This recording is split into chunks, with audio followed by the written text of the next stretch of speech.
Hi guys, it's Mrs. C here with Cycle 1, Week 11. I cannot believe we only have one more week until we're done with the semester. It's just flown by, I feel like. But here we are, and we will jump right into geography. So we have Byzantine Empire for geography. If you're looking at your Africa side map, which is where you will find this section, you will notice that if you go from east to west on the map, or left to right, not east to west to east on the map, left to right. It will spell out race, and then we have Antioch, so race A if you want. Antioch is not on the main section of the map if you're looking for it, because I couldn't find it at first. It is on the part that has been blown up. That's the little kind of square area where we did Israel and Judah and Sea of Galilee and all that. It's up kind of towards the top of that on your map. So I went ahead and showed my older kids, again, reminded them this area is blown up from here. So here's where it would be up on our normal map, but down here you can see more precisely where it is. So again, if you go from west to east, you have Rome, Athens, Constantinople. Ephesus is probably technically a little more west than Constantinople is, but we just made it work. It's really close, so you just kind of drop down to it and then over to Antioch. So we just went over those a few times. I just had them label them by their first letter of the name of the city, and then we always have been doing review with our maps while they still have them out. I would not suggest that for the older kids but for the younger kids, just because I think they have a hard enough time doing the locations, and trying to add in other locations on top of that would be too much. But for the older kids, they can handle it. And because I have several that are going for Memory Master this year, and we were back on the kind of Africa, Mediterranean Sea side of the map, we went ahead and reviewed some of those early on weeks 1, 2, 3, 4 locations there. We did some of the other ones too, but just while we were there on that part of the map. So just went back over those. And again, just trying to really connect these new locations in with our old locations and where we have already learned, because that's what this is all for. If we just, separate Rome out by itself and don't talk about that, it's close to here or there, or if we, have Athens and we don't talk about it's on the Aegean Sea and, all those things, then I think it makes it harder for them when they go to do Memory Master, or when they're looking at a different type of map later. I think it makes it harder for them to find the location. So just trying to connect all of those for the kiddos. So that's what we did. Then after I'd review, I go back and we go over again the new stuff for the day. So then we went on to math. I brought my little cube. And again, if you didn't see this last week, this is the old school one. It's been around since probably 1984-ish, somewhere around in there, I would guess. And the old ones have more shapes than the new ones. I don't know if they think kids are dumber now, or if they just don't think they have the attention span to do all of it, or if it's just more cost effective to have less shapes. So if you do it with a newer one, know that the kids might be faster at doing it. This one has 3 different shapes on each side, so it's got 18 different shapes. And I think somewhere along the way I combined with another one of these, because I have duplicates of some of them. I don't even know how many I have in here, but I give this to one student, and especially since we were doing cubes today, this was appropriate. And they try to get all of the shapes put in while we said the cubes. It's a lot harder than they think it is. I don't want to say it's harder. It just takes them a lot longer than they think it's going to. So I did have a couple that managed to make it today. But then later told me they were finding ways to cheat, like shoving ones that didn't fit into other slots. So anyway, they still had fun with it. So that's what we did for math. I have 7 students normally. One of my students was out, so we had it 6 times. So I counted that as enough for today. Then we did our Latin, and we just chanted through it today.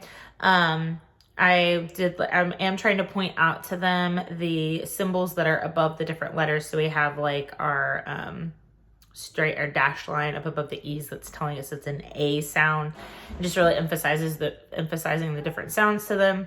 Again, no one speaks Latin currently, so we don't know exactly how it should sound, but we have a decent idea. So I try to stick with what the CD says and just emphasize those differences for them. And we went through, just sang our chant a couple times. Nothing amazing or crazy. I was congratulating them because once you learn fifth declension, you have learned all your Latin for this year. We will repeat next week, fifth declension, and then we'll start over week 13 with all of our previous Latin starting with week 1. So if you get week 11 down, then you've learned all the Latin for the year. So that's awesome. Then we went and did our prepositions. They were kind of ready to get up, or I was ready for them to move some.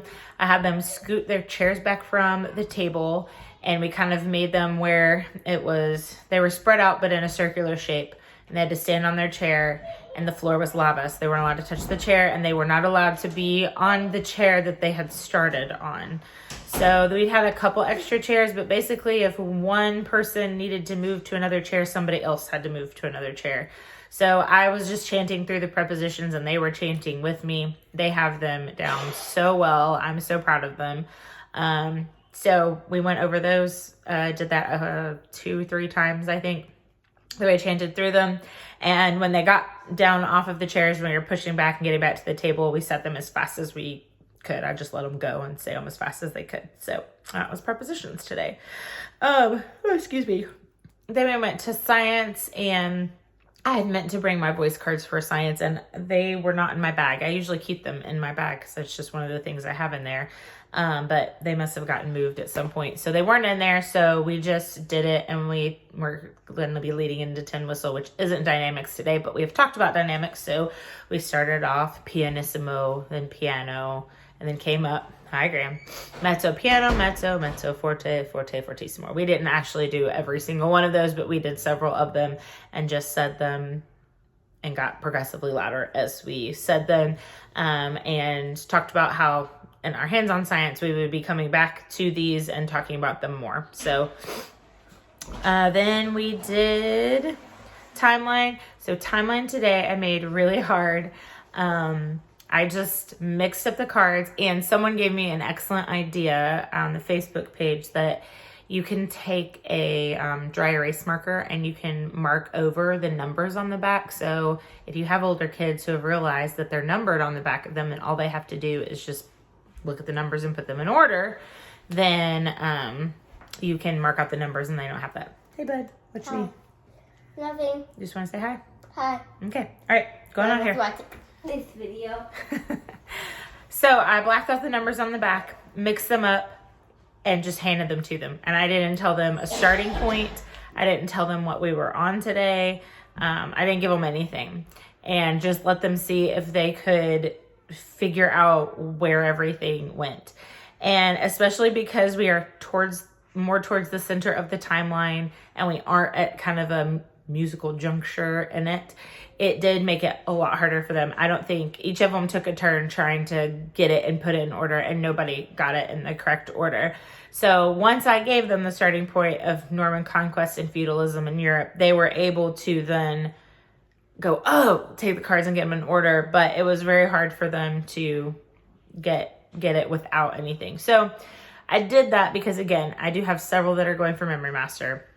And I reminded them that when they're doing it with their parent and when they do it with their tutor, they're just going to be allowed to start from the beginning and go all the way through. When they have that director proof, she may start them at any point in the timeline. And of course, she will give them a starting point, which I didn't do today, except that they just had 7 cards. But that they maybe should start practicing doing it without the music. Maybe start practicing starting at a different point in the timeline than just at the beginning and going all the way through. Just giving them a few ideas on how to practice that at home so that when it comes to proofing, they ace it and they don't have to worry about it. So that was timeline. For history, they were also funny about this one. Some of them surprised me and got up and were really excited about doing my dance because I loved the dance that we learned 3 years ago, or the chair, I guess. It's kind of a mixture of both, that we learned a few years ago. And I just think it's super fun, and it helps me remember the song because it's kind of chunked in the song. And so it helps me remember. So if you don't know what I'm talking about, I will try to find the video and link it here. I think I found it somewhere else earlier, so I will find it and I'll put it in the description down below so that you can find that video, because I'm not going to try to stand up and do it for you. But for those kids who were like, I'm not moving out of my chair, lady, you're nuts, because I had a couple of those too, which is fine. I kind of broke down the whole big, I say it's a sentence, it's a paragraph this week, and just said, okay, we've got 3 main things that we're talking about in this paragraph. We've got about Emperor Constantine and who he is and what he does to the Capitol. Then we have Emperor Justinian, a sentence about him, and then we have a thing about the whole empire. So if you can kind of just break it up into those 3s, that kind of helps with this big, huge, long one. I think this is the longest one. I thought the Hyperion one was pretty long, but I think this one may be the longest one we have this year. So anyway, we did the dance a few times, and I didn't really like teach it to them. I just kind of did it and they followed along and sang along. With having this group, most all of them have been through the cycle before, so they knew this song. So some of them were like, yeah, I love this song. And then other ones were like, oh, I hate this one. This is my least favorite one. So I just did what made me happy for history today. We did that and did it a couple times, and then I played it again for them while we got out tin whistles and put our maps and made sure all that stuff was out of our way for tin whistles. So that was history. Some of you have asked about tin whistle karate, and I will tell you that I am not the person to answer that question for you. I apologize. If you have a CC Connected subscription or you're in the Facebook tutor group, you can look on there and search tin whistle karate, and you will be able to find much more detail than I can give you about it. It is something my director has taken on, and she is kind of leading that. So I don't have the full scope of every part of it to explain it well to you. I'm sure also if you just type it in Google search, something will come up for it, because other people do tin whistle outside of CC. As far as review goes, some of y'all have asked what I've been doing for review. So today was a really nice day outside, and I just know that, we'll have next week, and then we're going to be gone and come back and the weather is not going to be as nice. So I wanted to take advantage of today. So we went out and I just made them do relays and sprints. And then we did kind of follow the leader, where they were all standing on a parking spot line. And the person that was closest to me in the line decided how they would get from one line to the next line. So one of the kids decided, okay, I'm going to walk backwards. So everybody had to walk backwards while we were saying our memory work to the next line. Then it was the next kid's turn, and they were like, okay, I want to do baby steps to the next one. They did all kinds of crazy things. And so we did memory work that way. And I was just reading it and they were reciting it with me the whole time. Towards the end, they were kind of worn out because I was making them run a lot and do a lot of active things. And so they sat down and we just said a few, and then we got up and said all of our history sentences while we walked around our building, and we stopped at the door and said our last one with the Byzantine Empire this week. So, excuse me. Nothing crazy for review. You don't have to have a huge game or something awesome that, just rocks the world. If you can just do something simple, like go outside and run around while you're saying memory work. I know that I've had a couple of people say that they just have their kids, they turn off the lights and they'll have them lay down, and the faster they can get through the memory work, then the faster they can go and, do something else or get to lunch and go outside. So anyway, don't feel like you have to have a game every single week. You can do something really simple. I prefer the simple things. I find that you actually get through the memory work rather than trying to play a game where you lose a lot of time passing things around or taking turns or everybody deciding who's on what team or who's going first or what week they want to do. Those are fun. They have their place because we are modeling for parents how they can review at home. But also, I like to get through the memory work for review with my students because I want to make sure my memory masters are getting that every week. So anyway, that's all. We'll be back next week with week 12, and then we'll be done till next year. So, all right, guys, have a good one. Bye.